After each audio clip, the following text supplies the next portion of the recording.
আজকে ২ টা breaking news বলবো ২ টা। ১ নাম্বার হচ্ছে বাংলাদেশের পার্শ্ববর্তী দেশ ভারতে যে ভূমিকম্প হয়েছে সেটার মূল কারণ হচ্ছে পাকিস্তানে পারমাণবিক বোমা পরীক্ষা করছে, সেটার বাতাস হচ্ছে বাংলাদেশ এবং ভারতে লেগেছে। যদিও বাংলাদেশের লোকজন বলছে এটার বিভিন্ন ন্যাচারাল একটা কারণ আছে।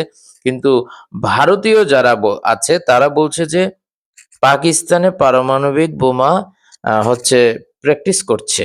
কেন? বুঝতেই পারছেন। দাদারা এই কারণে তাদের ঘুম হারাম হয়ে গেছে তাদের। এটা একটা ব্রেকিং নিউজ। আরেকটা ব্রেকিং নিউজ হচ্ছে এশিয়া কাপে বাংলাদেশের কাছে ভারত হেরে গেছে। এখন হেরে যাওয়ার কারণটা কি? তারা যদি বাংলাদেশের সাথে জিতে যাইতো, আর ওইদিকে পাকিস্তান যেহেতু শ্রীলঙ্কার সাথে জিতে গেছে, ফাইনালে পাকিস্তানের সাথে দেখা হইতো। ওই ম্যাচ খেললেও লাভ নাই।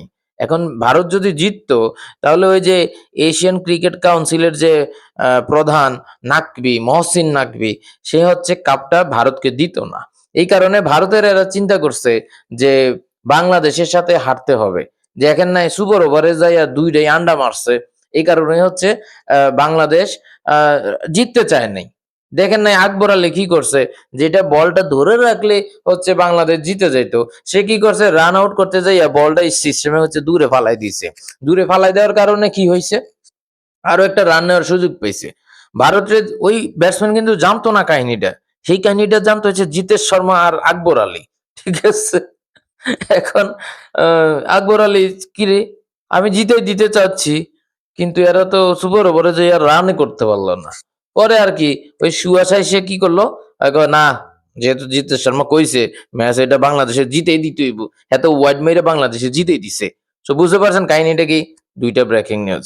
সো এক হচ্ছে কাপ জিততে পারবে না, সরি জিতলেও কাপ পাবে না, এ কারণে হচ্ছে যে তারা ফাইনালে যায় নাই। আর একটা হচ্ছে এই যে ভূমিকম্প হচ্ছে ভারতে, এটার ১ নাম্বার কারণ হচ্ছে পাকিস্তানে পারমাণবিক বোমা হচ্ছে কাহিনী করতেছে, বুঝেননি?